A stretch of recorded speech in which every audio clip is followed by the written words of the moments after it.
secondly, that amongst the Republican models, the one that has just got 73 votes is clearly preferred. Now, when you bind those two together, it would be a travesty in common sense terms of Australian democracy for that proposition not to be put to the Australian people.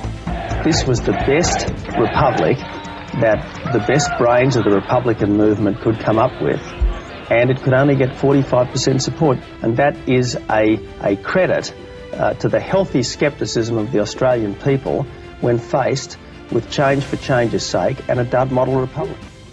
The third question relates to the campaign itself. And as the campaign intensified, we established an engine room which was a meeting by telephone, which wasn't the sort of thing you did that often in those days. We met every morning, at 7 every morning, and we settled on the orders of the day, as it were. And three constitutional monarchist ministers would join us, not every day, but from time to time, and that was Tony Abbott, Nick Minchin, and Alexander Downer. You never did, and my impression was you withdrew from the campaign, from an active participation in the campaign, except for making a statement of why you would be voting no. Is that a correct interpretation? A largely correct interpretation. I did it for two reasons. The first is that as party leader, although I had said from the very beginning it would be a free vote, I had to remember that I was responsible for the unity of a party that included probably 70%, I'd say, roughly, of coalition members supported the monarchy and 30% didn't. And I thought, well, let's keep the whole show together. Nobody was in any doubt, either in the Liberal Party or in the community, as to where I stood. Because over the years I'd made statements, and every so often, at the end of some interview on the political issue of the day, I might get asked about the referendum, and I would make a comment to the effect that I would be voting no. Everybody knew that. And I thought it was a very effective way. The other thing is that by my staying out of it in the formal sense, it allowed people with different arguments. I, for example, didn't entirely agree with saying the slogan, "Say no to the politician's republic," because I've got nothing against politicians as a class, and I think they're quite a decent crowd on most occasions. I was a very strong supporter of the status quo.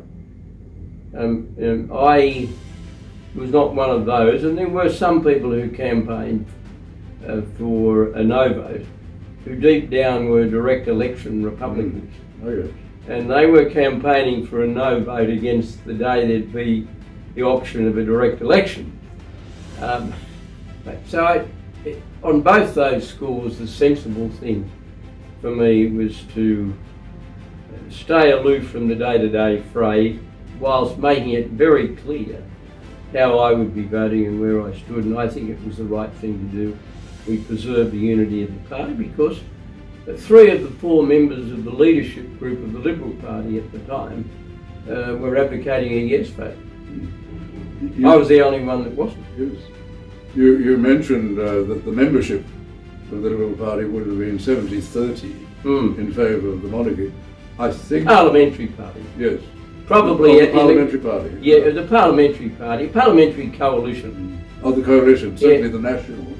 Well, not all of the Nationals. The Anthony family, for example, and for whom I have great affection, had publicly took a different view. So it was one of those issues where you had to allow for surprises. There were a few people who came out against a republic that surprised me. I thought they would go in the other direction. There's no point in naming names now in relation to that, but I think the grassroots membership of the party was probably 80-20, but I don't know, I'm only sort of stabbing in the dark on that. It was a heavy majority in favour of the status quo, but there were significant groups in the party who were in favour of a republic.